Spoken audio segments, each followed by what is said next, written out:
അടിപൊളി പൊളിച്ചടുക്കി ഒരു ഇംഗ്ലീഷ് പടം കണ്ടിറങ്ങുന്ന ഫീലായിരുന്നു. ഇനി ലാലേട്ടന്റെ യുഗമാണ്. തിയേറ്ററുകൾ ഇളക്കി മറിച്ച് എമ്പുരാൻ നെഞ്ചേറ്റിയ ആരാധകർ. സിനിമയ്ക്കെതിരെ സംഘപരിവാർ സംഘടനകൾ രംഗത്ത്. തമിഴ് സൈറ്റിൽ വ്യാജ പതിപ്പിറങ്ങി.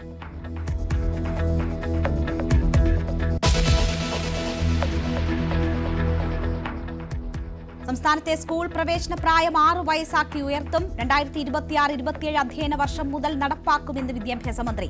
വിദ്യാർത്ഥികളുടെ മിനിമം യാത്രാ നിരക്ക് 5 രൂപയാക്കണമെന്നാവശ്യപ്പെട്ട് സ്വകാര്യ ബസ് ഉടമകൾ സമരത്തിലേക്ക്. പുതിയ അധ്യയന വർഷത്തിൽ പുതിയ നിരക്ക് നടപ്പാക്കണമെന്നാവശ്യം.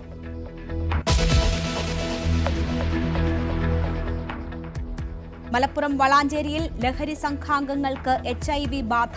പകർന്നത് ഒരേ സിറിഞ്ച് ഉപയോഗിച്ച് ലഹരിമരുന്ന് കുത്തിയവർക്കെന്ന് നിയമം.